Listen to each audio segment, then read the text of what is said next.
Hermanos, que el Señor los bendiga a todos. Sean bienvenidos, es una alegría poder estar congregados una vez más para que continuemos estudiando la palabra del Señor, que continuemos creciendo en el conocimiento de ella. Hemos venido durante estos días viernes estudiando los temas que están relacionados, decíamos, a la teología moral o, como también es conocida, la ética cristiana. Es decir, todos aquellos temas que tienen que ver con la postura bíblica, a lo que normalmente y en el mundo se le llama ética, y que las personas lo identifican solamente como esa forma correcta de comportarse, pero nosotros vamos más allá y lo vemos desde la perspectiva bíblica, en los ejemplos bíblicos, como la Escritura nos habla de personajes que han dado un testimonio muy claro de esa postura moral que Dios espera de los seres humanos. Hoy, hermanos, vamos a abrir nuestras Biblias esta noche y lo haremos en un pasaje que para muchos de nosotros ya es conocido. Lo haremos en el Evangelio de Lucas, capítulo número 10 del Evangelio de Lucas.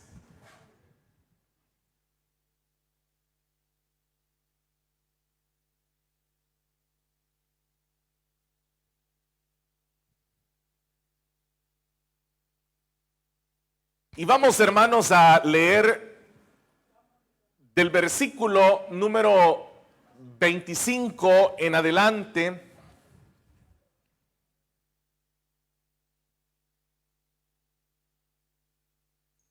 Nos dice la palabra del Señor, Lucas capítulo 10 y versículo 25. En esto se presentó un experto en la ley y para poner a prueba a Jesús le hizo esta pregunta: Maestro, ¿qué tengo que hacer para heredar la vida eterna? Jesús replicó: ¿qué está escrito en la ley? ¿Cómo la interpretas tú? Como respuesta, el hombre citó: ama al Señor tu Dios con todo tu corazón, con todo tu ser, con todas tus fuerzas y con toda tu mente. Y ama a tu prójimo como a ti mismo. Bien contestado, le dijo Jesús, haz eso y vivirás. Pero él quería justificarse, así que le preguntó a Jesús: ¿y quién es mi prójimo? Jesús respondió: bajaba un hombre de Jerusalén a Jericó y cayó en manos de unos ladrones. Le quitaron la ropa, lo golpearon y se fueron dejándolo medio muerto. Resulta que viajaba por el mismo camino un sacerdote, quien al verlo se desvió y siguió de largo. Así también llegó a aquel lugar un levita y al verlo se desvió y siguió de largo. Pero un samaritano que iba de viaje llegó a donde estaba el hombre y viéndolo se compadeció de él. Se acercó, le curó las heridas con vino y aceite y se las vendó. Luego lo montó sobre su propia cabalgadura, lo llevó a un alojamiento y lo cuidó. Al día siguiente sacó 2 monedas de plata y se las dio al dueño del alojamiento. Cuídamelo, le dijo, y lo que gaste usted de más se lo pagaré cuando yo vuelva. ¿Cuál de estos tres piensas que demostró ser el prójimo del que cayó en manos de los ladrones? El que se compadeció de él, contestó el experto en la ley. Anda entonces y haz tú lo mismo, concluyó Jesús. Amén. Pueden, por favor, hermanos, tomar sus asientos.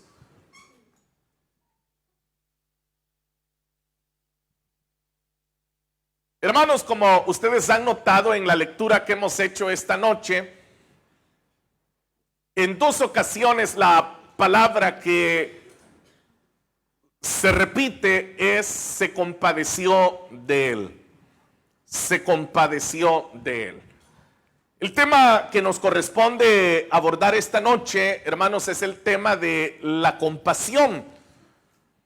Nosotros tenemos un concepto que podríamos, hermanos, llamarle, es un concepto secular, un concepto que tiene el mundo acerca de qué es compasión.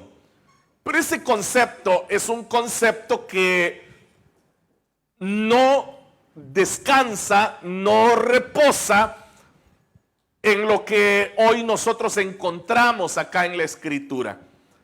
Para ser un poco más claro, le voy a mencionar esto. Hay una palabra que nosotros confundimos con la palabra compasión y es la palabra lástima.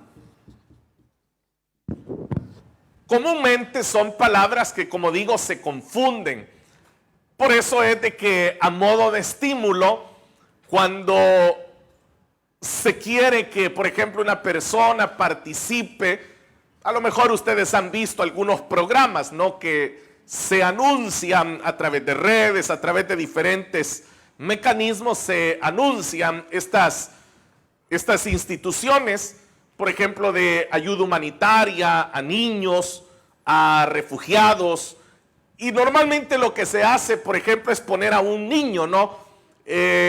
Un niño que está descalzo, que está sucio, que está llorando, un niño que necesita un pedazo de pan y entonces luego se promueve esa imagen y se le dice a la persona, participa de este programa y sé compasivo con los necesitados. Entonces, normalmente lo que ocurre ante esta imagen es de que la persona al ver la imagen tiene una lástima al ver aquel cuadro. ¿A qué me refiero que es lástima? Es que es un sentimiento, pero es un sentimiento momentáneo. Es decir, y usted no me dejará mentir porque usted ve la imagen y usted dice, pobrecito este niño o pobrecita esta niña, y a veces algunos de nosotros hasta se las queremos enseñar a nuestros hijos, ¿verdad? Y uno le dice, mira, ya ves, por eso vos tenés que comerte todo lo que te ponemos aquí en la casa. Pero luego usted sigue viendo su teléfono y se acabó, ¿no? O sea, no es que usted quede impactado por aquello y usted comienza a sentir un vacío, usted comienza a experimentar una inquietud, algo que le roba el sueño, hasta que lo lleva a actuar, no solamente a esa parte que fue, y es lo que quiero que entienda, que esto es algo sentimental. Entonces se reduce a eso, a un sentimiento nada más, pero que luego, como le digo, pasa, ¿no? O sea, se termina, pasa, se acabó. Entonces aquí nosotros estamos hablando de la compasión y hoy veremos a la luz de la Escritura que la compasión es totalmente diferente a la lástima. Por eso también, por ejemplo, hay personas que lo hacen con los animales. No sé si usted habrá visto que hay personas que actúan, dicen, mire, pobrecito el gatito, pobrecito el perrito. Entonces la gente se siente esa lástima y le voy a hacer más claro a qué. Por ejemplo, yo he conocido personas que tienen mascotas en casa y que son crueles con su mascota. Pero luego ven una imagen y dicen, ay, pobrecito, mire lo que le pasó, mire. Entonces es una doble moral, comprende. Entonces lo que realmente las personas se despierta es eso, es una lástima hacia aquel cuadro que sentimentalmente me ha provocado algo. Eso es todo. Entonces por eso es que usted sabe que nosotros somos seres muy viscerales, somos muy sentimentales. Por eso es que la música, por ejemplo, tiene tanta influencia en una persona, porque hay música que es música para bailar, porque alegra, y hay música que sirve para hacer llorar, por ejemplo, a las personas. Usted lo sabe, ¿no? Ese es parte del poder que tiene la música, ¿no? Entonces, eso, y lastimosamente, eso es algo que ha llegado ahora hasta las iglesias. Por eso es que hay iglesias que crean ambientes, porque saben que los ambientes pueden afectar sentimentalmente a la persona. Pero a la larga lo que sucede es que se tienen cristianos afectados sentimentalmente, pero no están afectados espiritualmente. Entonces es algo superficial. Entonces se crea un ambiente, por ahí una melodía, ¿verdad? Así que bien ténebre, así que la persona y bajen las luces y todo el asunto, porque se va creando ese ambiente. Entonces lo que realmente afecta son los sentimientos de la persona, porque nosotros somos así, somos bien sentimentales. Entonces por eso es que lo que acabo de mencionar, cuando se va a promover algo, lo que hacen es eso, ¿no? Promover, poner a un niño ahí que está llorando, un niño que dice, por ejemplo, yo recuerdo ahora que le estoy diciendo esto, que hace muchísimos años yo vi un anuncio, ese era en televisión, y tenía una frase que decía, tu lástima no ayuda, decía. Pero ¿por qué cree que se estaba diciendo eso? Porque lo que la persona experimenta es eso, una lástima, pero es un sentimiento temporal, que lo lleva a uno a decir, pobrecito, ¿verdad? Ay, pobrecito. Uy, y uno vuelve a ver y dice, gracias a Dios que nosotros estamos bien, ¿verdad? Gracias a Dios que nosotros estamos completos. Entonces, pero es eso. Entonces, pero ahora, a la luz de la Escritura, vamos a entender qué es realmente la compasión, y nos daremos cuenta que la compasión no tiene nada que ver con lo que nosotros hemos creído, con lo que hoy, como he explicado, es en realidad lástima. ¿Qué es lo que hemos leído nosotros en esta noche? Esta es una parábola muy conocida por todos nosotros. Algunos la han titulado como la parábola del buen samaritano, ¿verdad? Eso debido a que el personaje que el Señor va a utilizar acá, el ejemplo que el Señor va a utilizar, es de un samaritano. Entonces, pero lo primero que hay que entender es que la parábola que el Señor está poniendo acá es una parábola típica y no es una parábola simbólica. Hay una diferencia entre esto, porque la parábola que es típica lleva un ejemplo. Y la parábola simbólica, pues obviamente lo que tiene es un símbolo. Para que usted lo entienda mejor, es por ejemplo cuando el Señor dice la parábola de la perla de gran precio. Entonces lo que hay es un símbolo, pero ahora el Señor está haciendo una parábola típica que lo que va a llevar es un ejemplo. Y en este caso lo que el Señor va a poner es un personaje, que es el que va a servir de ejemplo para lo que nosotros hoy vamos a hacer. Entonces, lo que el Señor va a contar ahora podría tener una base real, es lo que quiero que entienda. Podría ser un caso real que el Señor está echando mano de él para poder dar una respuesta. Veamos el cuadro completo. Si usted notó, en el versículo número 25, donde iniciamos la lectura, dice que se presentó un experto en la ley, pero este experto, es decir, sería el equivalente para nosotros a un abogado.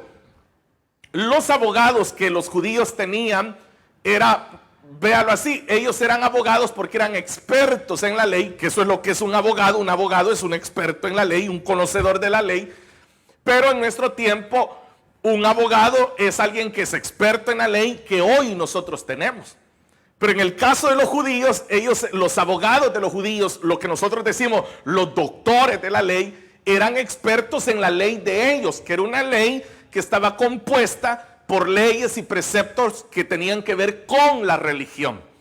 Entonces, cuando ahora aquí tenemos a un experto, es eso, es un abogado, es alguien que conoce. Yo no sé si usted ha tenido amistades que son abogados o ha estado hablando alguna vez con un abogado.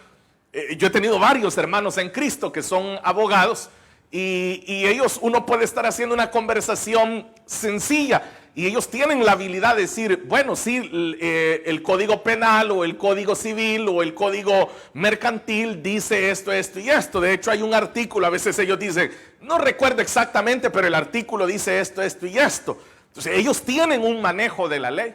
Entonces, este hombre que ahora se acerca a Jesús es eso.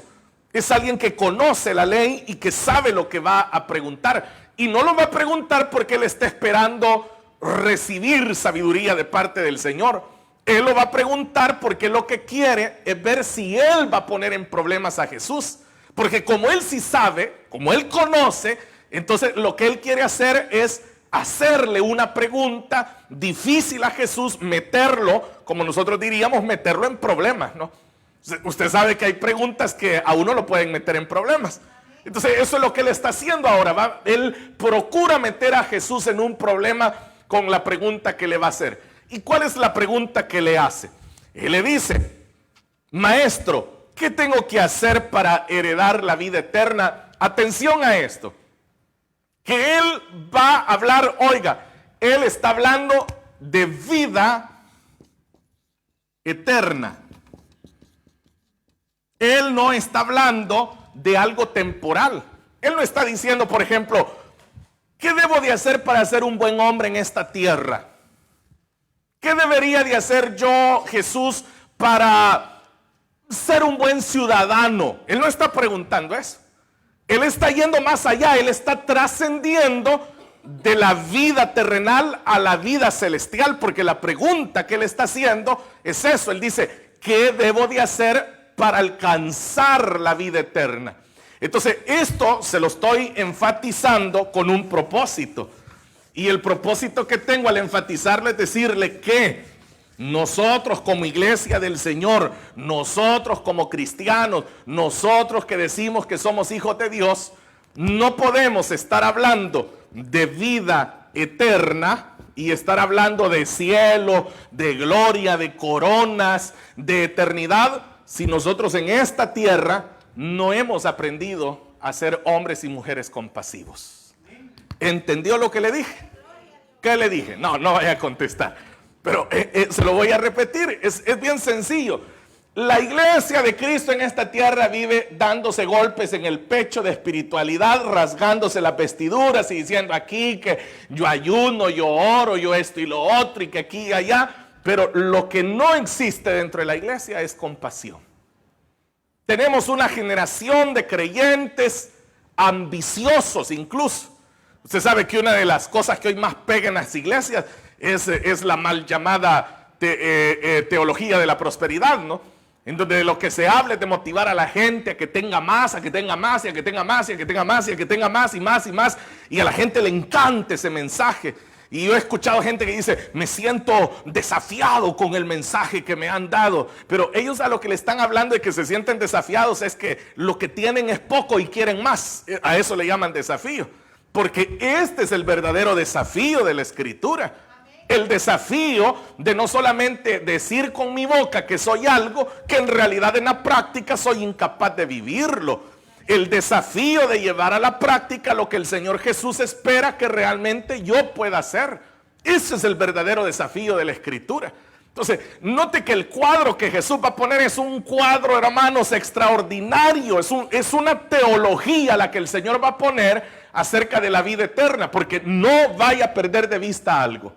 Si bien es cierto, estamos hablando del tema de la compasión, el Señor Jesús ha tomado el tema de la compasión, pero lo va a enmarcar dentro del tema de la vida eterna. ¿Ustedes tienen vida eterna, hermanos? No sé, sentí que algunos mejor no quisieron contestar. ¿Tienen vida eterna ustedes, hermanos? Bueno, ya vamos a ver entonces, porque la pregunta del doctor de la ley fue ese. ¿Qué hago? Le dijo, para alcanzar la vida eterna. Jesús le dice. Y mira el maestro como ellos pensaban siempre que iban a aprender al Señor en un error y que el Señor iba a caer en la trampa. El Señor siempre iba adelante y le dice, el Señor le contesta con otra pregunta. Hay personas que les molesta eso, ¿verdad? Que hacen una pregunta y uno les conteste con otra pregunta. Pero vea, eso era lo que el Señor Jesús hacía, porque vienen ellos y le hacen una pregunta y el Señor les responde con otra pregunta. Él le dice, ¿qué está escrito en la ley? Oiga como él era un doctor de la ley, le dice, ¿qué está escrito en la ley? Y como Jesús ya sabe que aquel sabe lo que está escrito en la ley. O sea, porque no es que él no sepa, por eso le expliqué, era un abogado. Era un abogado, ¿cómo le va a enseñar usted de ley a un abogado, verdad? O sea, usted no le puede llegar a decir a un abogado, mire, defiéndame así o así dice la ley. No, ellos ya estudiaron, conocen la ley, están empapados de ella. Entonces el Señor le dice, ¿qué dice la ley al respecto? Pero como Jesús sabe que este hombre conoce la ley, va más allá con otra pregunta y le dice, ¿cómo lo interpretas tú?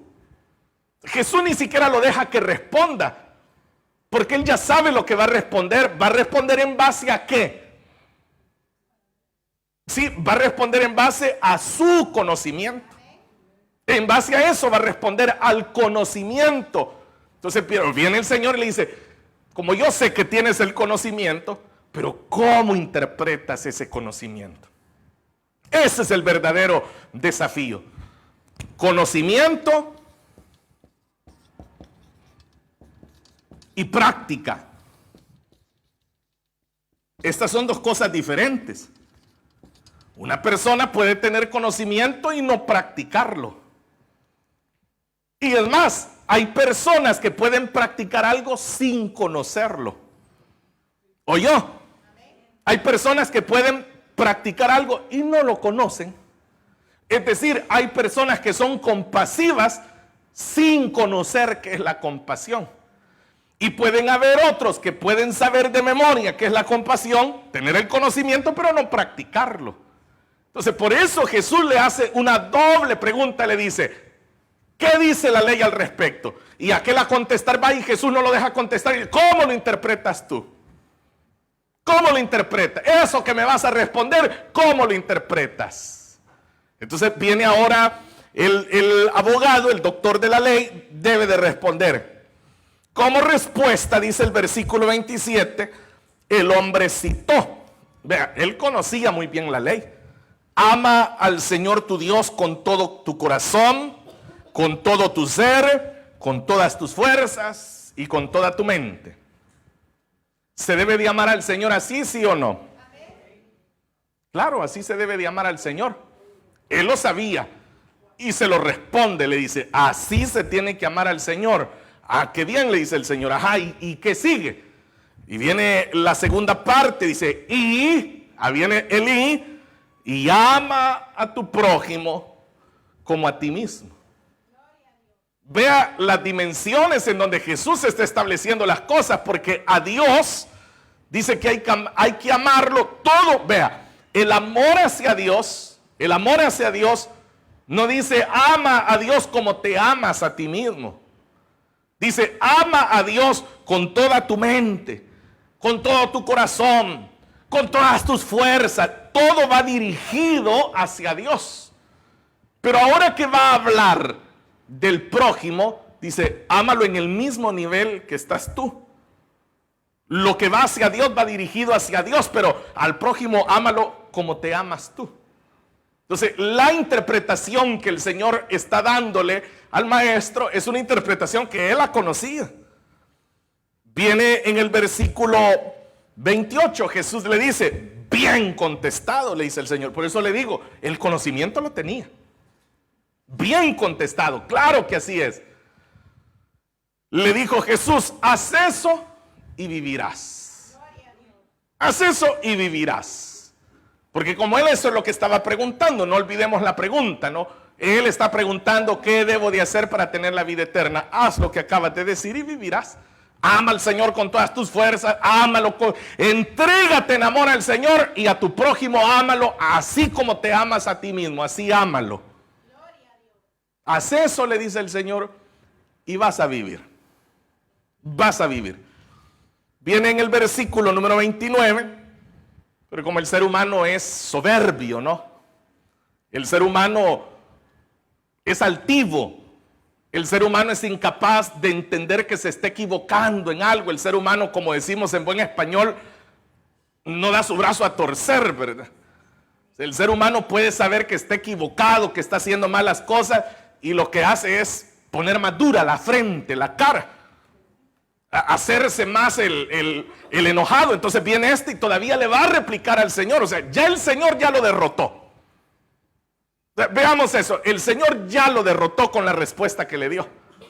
O sea, el Señor lo llevó a su propia disciplina, que eran las leyes, y ahí le acaba de dar el Señor ya una lección. O sea, lo que conoces, practícalo, haz eso y vivirás. O sea, está en tu cabeza, pero no lo haces. Comienza a hacerlo y vas a tener lo que me preguntaste.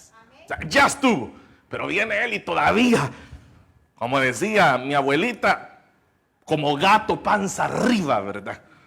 O sea, ya no tiene cómo defenderse, pero va a buscar de dónde defenderse en su soberbia. Y dice en el versículo 29, pero él, dice, refiriéndose al doctor de la ley, quería justificarse. Note, esa es la soberbia del ser humano. Que el ser humano siempre está buscando justificarse. El ser humano, si uno es señalado en algo, el ser humano, sí, pero yo lo hice porque tal cosa. ¿Por qué dijo eso? No, pero es que yo lo dije porque, o hay otros que son peores. Lo que yo hago no es nada en comparación a otros. Sí, pero el ser humano siempre está buscando justificarse. Cuando lo único que realmente puede justificar al ser humano es la justicia de Cristo Jesús. Pero el ser humano no está interesado en la justicia de Cristo Jesús, sino que el ser humano siempre va a buscar justificarse. Y ahí lo dice el versículo, que él dice, buscaba justificarse. Así que le preguntó a Jesús. Aquí vamos con el segundo intento que él va a hacer de justificarse. Y le dice, ¿y quién es mi prójimo? ¿Y quién puedo yo entender que es mi prójimo? Ya hemos hablado que el prójimo es la palabra próximo. El más cercano que yo tengo, ese es mi prójimo. Mi prójimo puede ser un familiar, puede ser un amigo, puede ser un hermano, puede ser un vecino, puede ser alguien que me quedó a la par en el asiento del autobús, del tren. O sea, el prójimo es el que le quedó cerca. Es el que le quedó cerca, en aquella circunstancia le quedó cerca, ese es su prójimo. Puede ser una persona que usted nunca la había visto, pero aquella circunstancia lo llevó a tener esa persona a la par suya. Ese es su prójimo. Entonces viene el Señor, va a responder en el versículo 30, pero como ya el Señor ya vio con quién está tratando. Porque por eso es que el libro de los Proverbios dice que no hay nada peor que un necio. Porque dice que el necio, él se considera que es más sabio que 7 que puedan aconsejar. O sea, ese es el necio. O sea, el necio dice, a mí nadie me va a venir a enseñar si eso yo ya lo sé. Es como que usted esté sentado ahí diciendo, no, si lo que el pastor está diciendo, eso ya me lo puedo yo. Ese es el necio. El necio es el que él cree que ya sabe todo, que no tiene nada que aprender, que no hay nada que le tengan que enseñar. El Señor entiende esa parte y ahora viene el Señor y lo que va a hacer entonces es recurrir a la parábola que ya dijimos, una parábola típica, es decir, donde va a haber un ejemplo. Y comienza el Señor a estructurar la parábola. Lo primero que el Señor hace, dice, bajaba un hombre de Jerusalén a Jericó. La ruta que el Señor está tomando es una ruta muy interesante, porque literalmente se tenía que bajar de Jerusalén a Jericó. O sea, hay pasajes de la Escritura en donde geográficamente era todo lo contrario, cuando la Escritura dice, y subieron a Jerusalén, y es todo lo contrario, en realidad estaban bajando hacia Jerusalén. Pero para los judíos la idea de decir subir a Jerusalén tenía que ver que la ciudad era la ciudad donde estaba el templo. Entonces para ellos por eso ellos decían subir a Jerusalén. Pero ahora en este caso sí, es literal. En este caso el Señor dice que bajaba de Jerusalén a Jericó, porque realmente se encontraban a una distancia entre 24 y 27 kilómetros de distancia, pero era descendente el camino, se estaba descendiendo el camino. Y era un camino bastante peligroso, porque era un camino que tenía mucho terreno boscoso para poder descender. Entonces, aunque eran 24, 27 kilómetros, a pesar de eso, el camino era difícil. Para que usted tenga una idea, Jerusalén estaba a unos 800 metros sobre el nivel del mar y Jericó estaba a unos 300 metros sobre el nivel del mar. Entonces, sí se está descendiendo. La ruta se había vuelto muy peligrosa. De acuerdo a algunos documentos históricos, como el señalamiento que Josefo hace, por ejemplo, en esa época, muy cercano en esa época, se ha dado el caso de que Herodes ha despedido más de 40,000 trabajadores del templo, que estaban trabajando en el templo, en las construcciones, y él los despide. Y esto lo que provocó es que muchos de ellos se fueron a esos caminos y establecieron puntos de asalto. A veces uno ha visto la delincuencia solo desde una perspectiva muy corta, ¿verdad? De decir que las personas se han dedicado a cometer actos delictivos, pero muchas veces todo eso ha tenido también un trasfondo social y económico. Han habido personas que han tenido que delinquir debido a situaciones económicas. Por ejemplo, esta que yo le estoy mencionando tenía ese trasfondo. Muchas personas se dedicaron a eso porque quedaron sin una fuente de ingreso. Entonces, como el terreno lo permitía, como el terreno era difícil de poder descender, entonces allí era propicio para que la persona, al tener cuidado, al ir bajando, al ir caminando, se podía hacer. Y eso es lo que el Señor Jesús va a poner ese ejemplo. Él dice que estaban bajando de este hombre de Jerusalén a Jericó. Y luego dice, cayó en manos de unos ladrones. Era lo común, por eso le digo, el Señor lo que está usando es algo típico, es algo que ocurría, algo con lo que la gente se iba a identificar fácilmente. O sea, era fácil que se identificara. Eso es como cuando uno, al menos allá en el país de donde yo vengo, la gente, por ejemplo, con las rutas de buses tenía esa costumbre. ¿Y qué ruta usa? Tal ruta. Decía la gente, ahí roban. Entonces hay cosas así, ¿no? Que son muy comunes para uno. Entonces, lo que Jesús está contando acá es algo muy común. Es algo que ellos lo entendían perfectamente. Dice, cayó en manos de unos ladrones. Pero luego el Señor describe lo que estos ladrones hacen a este hombre. Dice primero que le quitaron la ropa, lo golpearon y se fueron dejándolo medio muerto. Hay 3 verbos que el Señor establece sobre la acción que se ejecuta sobre este hombre. Lo primero es que dice que le quitaron, lo golpearon y lo dejaron. O sea, todo esto implica un daño que se le estaba ocasionando a aquel hombre. Le quitaron, o como Reina Valera lo traduce, lo despojaron. Recuerde que ellos utilizaban una túnica, utilizaban mantos.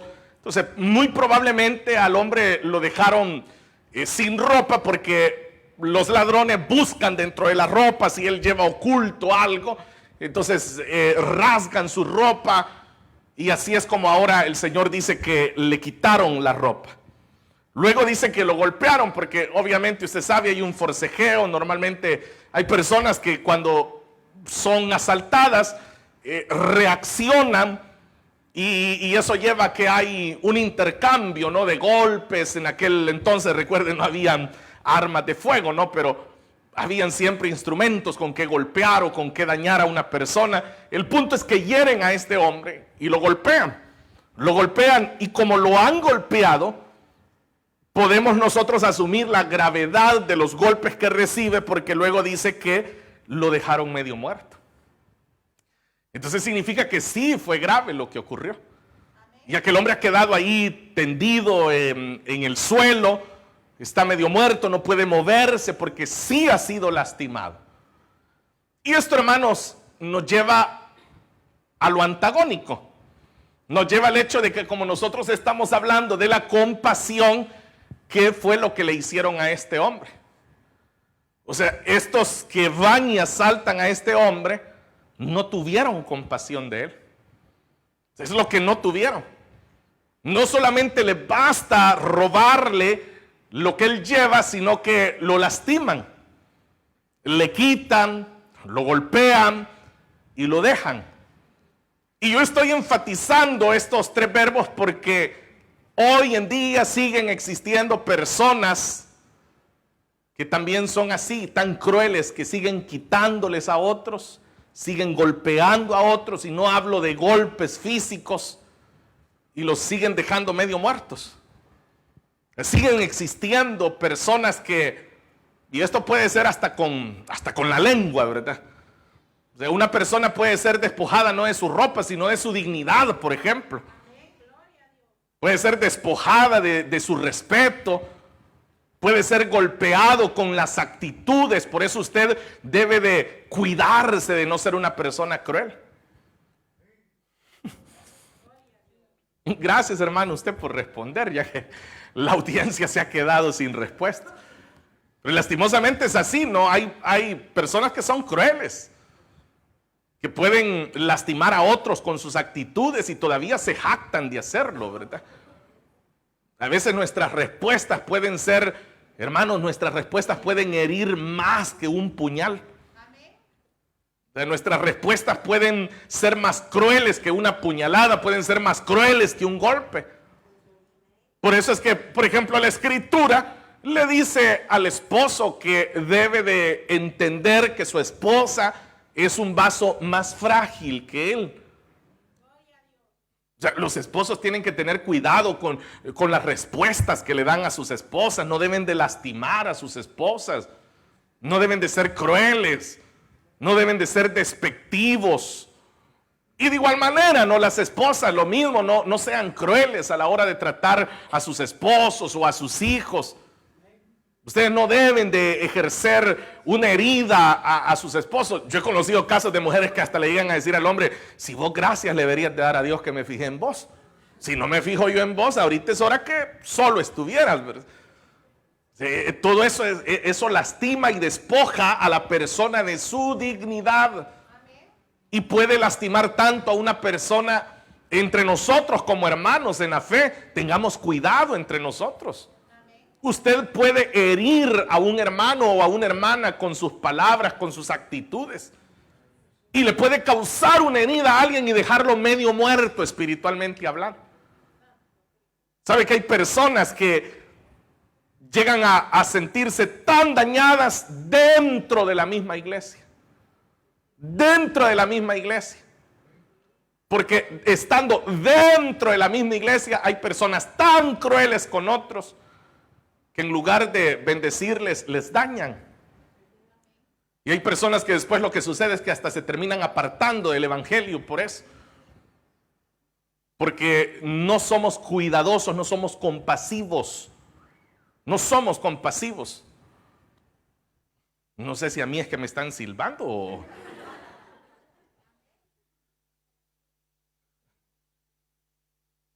Sí, es que alcancé a oír. Hermanos, aprovecho el paréntesis. Cuando estén en la iglesia, por favor, pónganle vibrador a su teléfono, ya que no quieren perder ninguna llamada. Sí, porque distraen, hermanos, la verdad, y lo digo con respeto. Yo no soy cruel, ustedes me conocen que nunca he sido cruel para hablarles, pero distraen cuando les suena muy fuerte a alguien el teléfono. Y por favor, hermanos, por favor. O sea, aquí no es la escuela, ¿verdad? No les vamos a quitar el teléfono a la entrada. Pero pedimos, ¿no?, un poco de respeto, ¿verdad? Usted va a algún lugar y va a ver que ahí dice: por favor, ponga en silencio su teléfono, y la gente respeta. Y aquí en la iglesia a veces es un tema que no se respeta. O sea, yo en lo personal soporto, por ejemplo, seguir predicando, y a mí no me interrumpe ver gente que está viendo su teléfono mientras yo predico. O sea, a mí eso no me incomoda. Pero a los demás sí, o que les suene, a los demás sí. Lastimosamente somos ovejitas, ¿verdad? Y por ejemplo, si alguien se levanta, yo he visto que todos lo acompañan con la vista hasta donde va. viene de regreso y todos lo acompañan hasta la silla y lo sientan con la vista. Por favor, tratemos, hermano, es un paréntesis, ¿verdad? Bien, continuemos. Entonces viene el Señor y ya describió cómo quedó este hombre. Versículo 31. Resulta que viajaba por el mismo camino, y aquí viene el segundo personaje. Ya pusimos el primer personaje, el cual es un hombre que iba hacia Jericó. No se nos dice a qué iba. Es más, no se nos dice si vivía en Jerusalén o vivía en Jericó. El punto es que él está yendo. ¿Por qué razón? No lo dice Lucas. Pero el punto es que él va.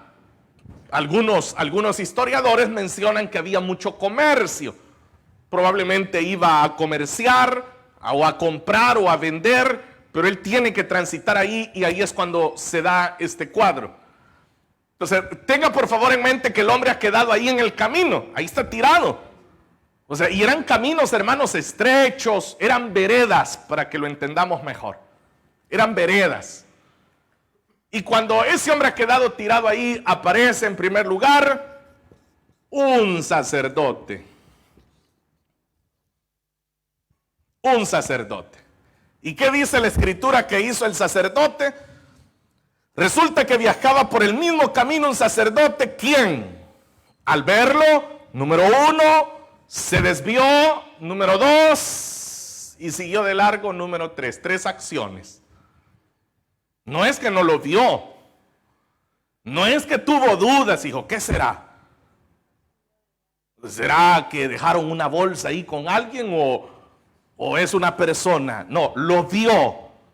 El Señor es categórico en decir lo vio. Vio quién era.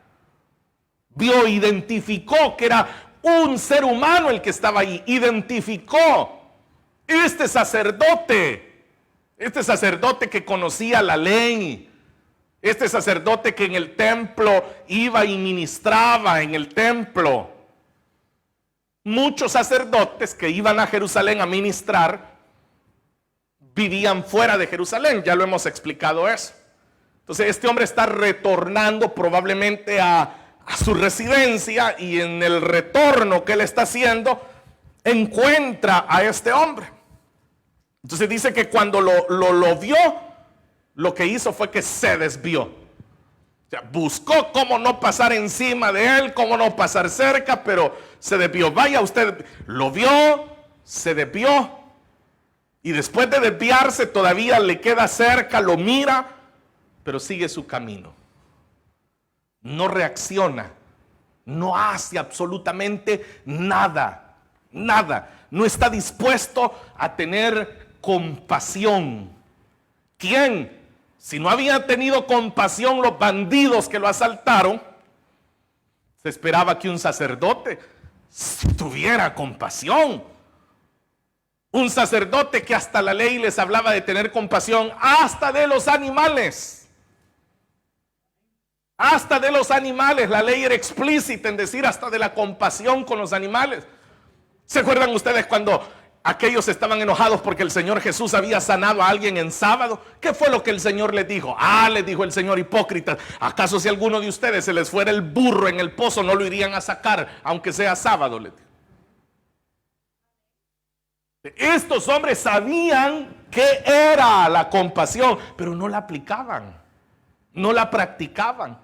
Ve, se desvía, mira para otro lado y sigue su camino. Aquí tenemos ya al primer servidor, digo sacerdote, que siendo servidor en iglesia no tiene compasión. Mira al herido, ve para otro lado, se desvía y sigue.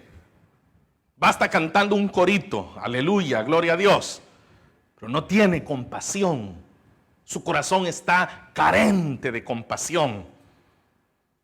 Tiene aquí conocimiento, pero no puede actuar con compasión.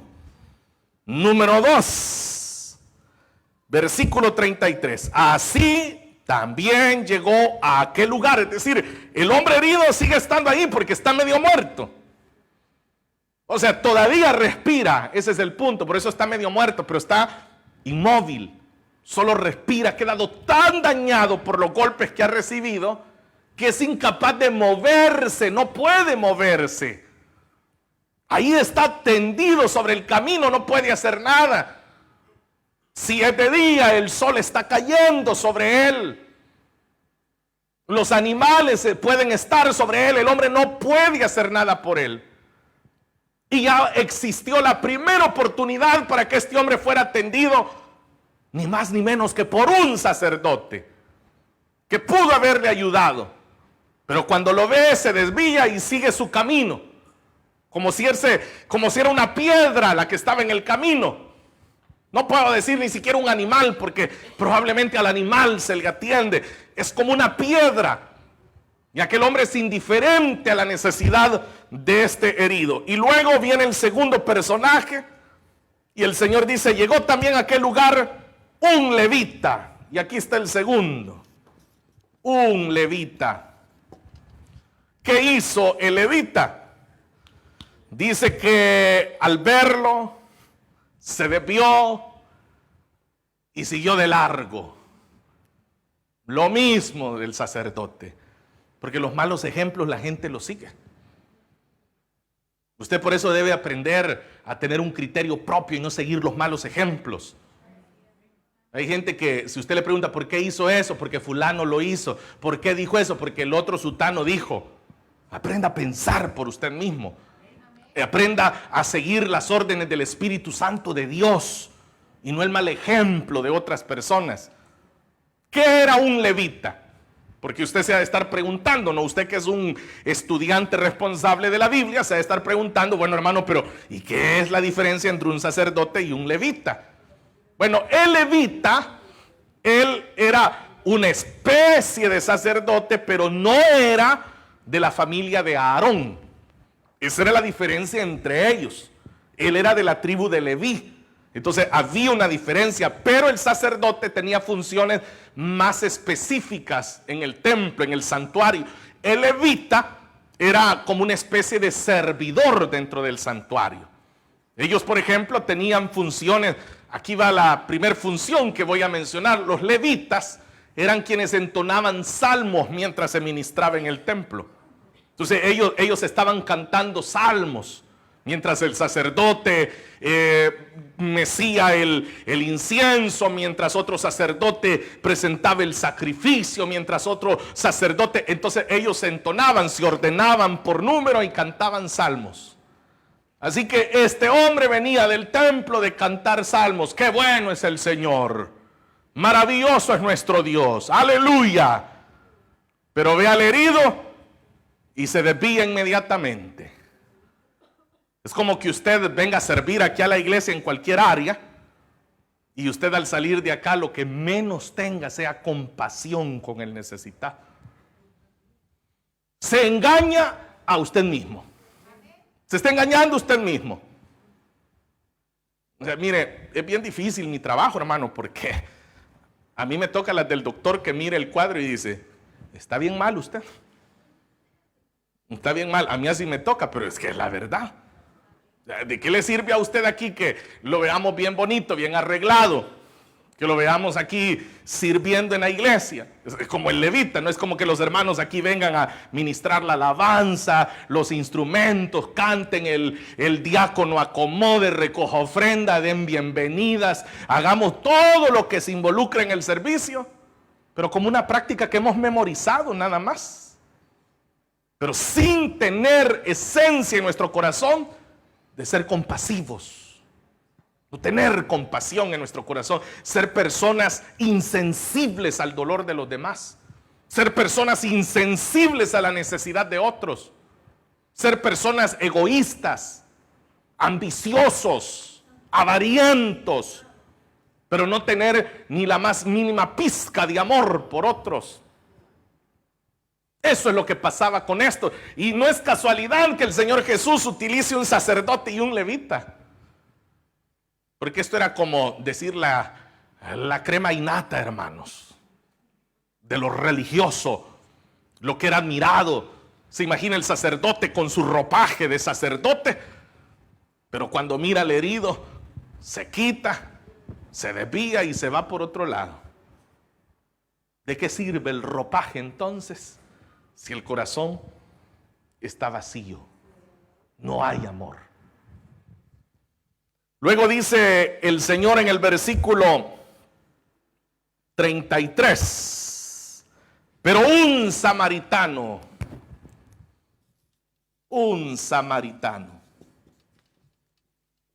aquí hay un contraste, hermanos, enorme entre estos dos y este samaritano. Es un contraste, hermanos, increíble. El samaritano, los judíos no lo querían, no los querían. Por eso es que en el Evangelio de Juan se recuerdan la conversación del Señor Jesús con la mujer samaritana. Es por eso. Hay una historia, ¿no? Ya a mí el tiempo no me alcanza para contarle la historia, pero los samaritanos hicieron cosas también contra los judíos, porque los judíos los marginaban y todo tenía que ver con un mestizaje que se hizo porque algunos samaritanos después del cautiverio, ellos se casaron con extranjeros. Entonces para los judíos, los samaritanos eran judíos a medias. Entonces había un problema dentro de ellos. Entonces el Señor dice, pues, ¿saben quién atendió al herido? Esos que ustedes tanto desprecian. Ese fue el que atendió al herido. Ese que ustedes menosprecian y dicen, ese ni cristiano es, esa ni cristiana es. Ese fue el que atendió al herido. Y vea lo que va a hacer. Esto es lo último que quiero añadir, hermanos, como estamos en horario especial. He perdido un poco la noción del tiempo, no sé ni qué horas son. Pero esto es lo último que quiero añadir. Yo le dije que tanto el sacerdote como el levita llevaron a cabo 3 acciones. Ajá. Sí, vieron, se desviaron y siguieron. Sí, y demuestran, esas 3 acciones demuestran la indiferencia que tuvieron con el necesitado. Pero ahora veamos veamos qué hizo el samaritano. Y comienza el Señor Jesús a decir, viéndolo, se compadeció de él. Lo ve, pero no lo ve como lo vieron los otros. Para justificarme y no tener yo que participar de nada. Entonces, eso es lo que aquí el Señor dice, que no, él se acercó. Lo vio, pero se acercó. Y luego dice,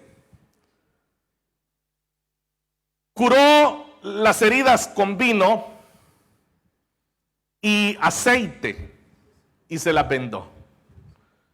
Note todo lo que él va a hacer. Número 1, ahora está hablando de que le curó las heridas. Y luego dice que lo vendó, que en realidad lo que ha sucedido es que él empapa algunas vendas con aceite y las empapa con vino. El aceite lo que hacía era suavizar y el vino lo que hacía era servir como un antiséptico. O sea, para eso es que él ha untado esas vendas y se las pone. O sea, ahora entendemos que el hombre no lo habían solo golpeado, estaba herido. Estaba realmente herido el hombre. Esas heridas se iban a contaminar con el polvo. Este hombre iba a quedar muy dañado si no era atendido de forma inmediata. Pero este hombre se acerca y comienza a ver de dónde saca el aceite, de dónde saca el vino. Eran de él. Pero él está ahora invirtiendo lo que es de él por cuidar a alguien que no conoce. No sabe ni quién es, pero ahí está el hombre tirado y hay que hacer algo. No me importa si él era culpable y por eso le pasó lo que le pasó. Yo como creyente tengo que ayudar. Si esto llegó, si Dios permitió que esto quedara frente a mí, es porque es la voluntad de Él que yo haga algo. Si no, esto hubiera sucedido enfrente del hermano o del hermano, no enfrente de mí. Pero si sucedió enfrente de mí, es porque esa es la voluntad de Dios, que sea yo quien actúe. Lo conozca, no lo conozca, sea o no sea culpable, yo tengo que hacer algo. Y eso es este hombre no está preguntando nada. Este hombre solo está actuando porque tuvo compasión de él. Y luego dice acá que luego lo montó sobre su propia cabalgadura. Ellos normalmente lo que usaban era una mula, un asno, no caballo. Pero usted sabe que subir a alguien que está herido requiere un esfuerzo, ¿no? O sea, piénselo, él tiene que levantar a este hombre y ponerlo sobre su cabalgadura. Todo esto implica un esfuerzo, pero él lo está llevando a cabo. ¿Qué es lo que a él lo ha movido a hacer todo esto? La compasión. La palabra que acá se traduce como compasión, porque si usted está leyendo Reina Valera, dice que tuvo misericordia de él. Pero NBI lo traduce compasión porque la palabra que acá aparece, yo se la voy a escribir acá porque es de muy difícil pronunciación.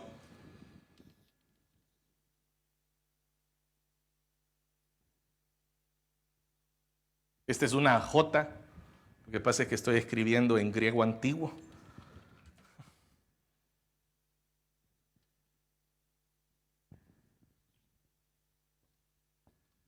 Aquí está, es plan nisomai. Esa es la palabra que aparece en el original. ¿Y sabe qué significa esto? Bueno, esta es una raíz. Esplen,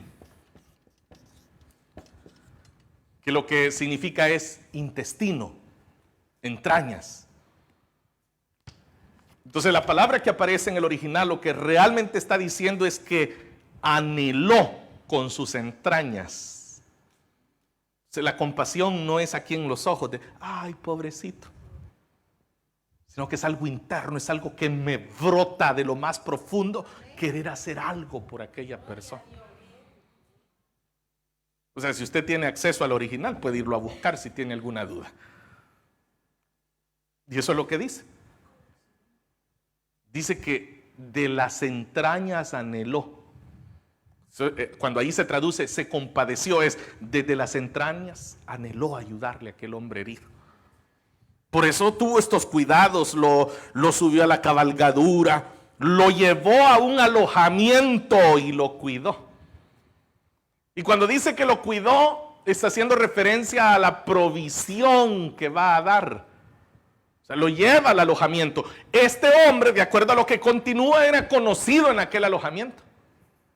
O sea, ya lo conocían. Él sabía quedarse por ahí. Usted sabe que, por ejemplo, si uno frecuenta un hotel, uno frecuenta un restaurante, uno frecuenta una tienda, uno frecuenta un negocio, poco a poco va siendo recordado por el rostro, o algunos incluso, por eso hay personas que hasta llegan a tener un crédito, por ejemplo, abierto, ¿no?, en algún lugar. Este hombre era conocido en aquel alojamiento. Y cuando él llega, claro, como es conocido, dice, te voy a dejar estas 2 monedas de plata. Si esto no llegara a alcanzar, entonces yo vuelvo a pasar y te pago lo que se tenga que pagar, no hay problema. Con todo gusto. Tú ya me conoces. Sabes que nunca te he quedado debiendo, así que atiéndelo. Y si le preguntaba el hombre del alojamiento, ¿y quién es? ¿Es familiar suyo? No sé ni quién es. ¿Y por qué está haciendo todo esto? Porque me salió de adentro ver a este hombre ahí tirado a medio camino, todo herido, todo golpeado. No podía yo pasar y desviarme y seguir mi camino como si nada, como había hecho el sacerdote y como había hecho el levita.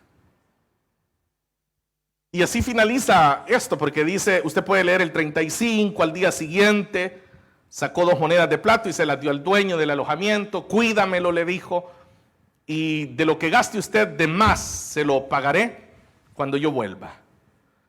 ¿Cuál de estos 3 piensas que demostró ser el prójimo del que cayó en manos de los ladrones? El hombre se ve atrapado.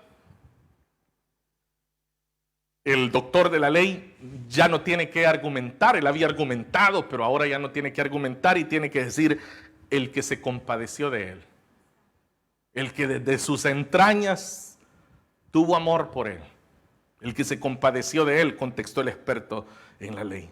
Anda entonces, le dijo el Señor, y haz tú lo mismo, concluyó Jesús. Ya que lo sabes, ve y hazlo entonces. Todo lo que nosotros sabemos, llevémoslo a la práctica, hermanos. Llevémoslo a la práctica. No seamos tan indiferentes. algún día, no sé cuándo, pero algún día vamos a estudiar la carta de Santiago. Es una carta escrita en ese sentido, en el sentido de que habían muchos creyentes que decían, dice Pablo que somos salvos por la fe y que no hay que hacer nada más porque somos salvos por la fe, aleluya, somos salvos por fe. Entonces viene Santiago desde otra perspectiva y dice, miren hermanos, pero también la fe sin obras es muerta. También si ustedes no demuestran, porque la fe yo no se la puedo ver en el corazón, pero la voy a ver a través de sus obras. Cuando usted aprenda a mostrar que ama, ser misericordioso, compasivo, cuando usted demuestre lo que hay dentro de usted. Como le digo, algún día a lo mejor le estudiemos y nos demos cuenta de eso, ¿no? Porque Santiago dice que muchos creyentes son oidores olvidadizos de la palabra. Es decir, aquí les entra y aquí les sale, ¿verdad? Ahorita mismo pueden estar diciendo, qué tremendo lo que el Señor nos ha dicho, es verdad, yo soy bien cruel, yo no soy compasivo, yo y a la vuelta pues, se les olvidó. ¿Sabe qué dice Santiago de usted? Digo, no de usted, sino del que es así. ¿Sabe qué dice? Que es como aquel que se ve en el espejo y después se le olvida lo que vio en el espejo. Así que, hermano, de nada le sirve a usted que venga aquí a dar de gritos, a levantar las manos, de cabeza se puede poner si quiere en la silla. Pero si usted no muestra amor, no tiene misericordia, hermano, usted se está engañando a usted mismo. Que la compasión pueda ser una práctica diaria en nosotros. Porque, y con esto culmino, no olvidemos que si nosotros estamos aquí, es porque Jesús se compadeció de nosotros. Sin su compasión, sin su misericordia, ninguno de nosotros podría estar acá. Yo no podría estar parado acá, usted no podría estar sentado ahí, ninguno de nosotros podría estar acá sin la misericordia, sin la compasión del Señor. Que nos vio como a este hombre, nos vio heridos, nos vio medio muertos. Bueno, nosotros sí estábamos muertos, dice la Biblia, en nuestros delitos y pecados. Pero Él nos vio en amor y nos perdonó. Él nos vendó nuestras heridas, nos ha cuidado. Él nos sacó de ahí de donde estábamos. Él nos cuidó. Él, así como hizo el samaritano. Así que hermanos, llegarán las oportunidades, ténganlo por seguro. ¿Está oyendo lo que le dije? Le van a aparecer las oportunidades, ahí le van a llegar. Y usted se va a acordar de esta noche.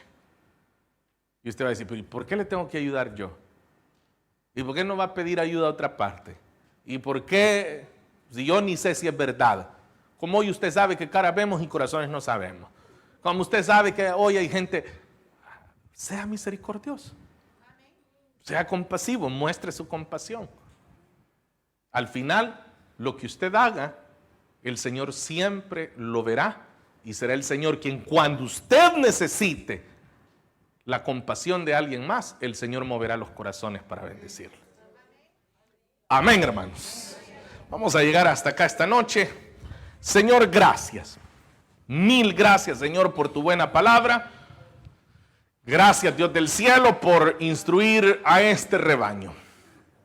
Gracias te doy, Señor, porque tu palabra es tan clara, tan diáfana, que no nos deja, Señor, lugar a dudas. No hay algo, Señor, que nosotros podamos decir, es que me es difícil comprenderlo. No, Señor, tú nos hablas de forma clara, concisa, precisa, concreta. Tú, Señor, nos instruyes y nos llamas a una vida de compasión, a una vida en donde podamos mostrar desde lo más profundo de nuestro corazón que la fe que decimos tener es real y que podemos mostrarla por aquellos que están en necesidad.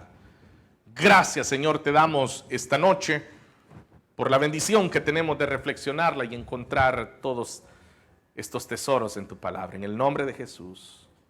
Gracias, Señor. Amén y amén.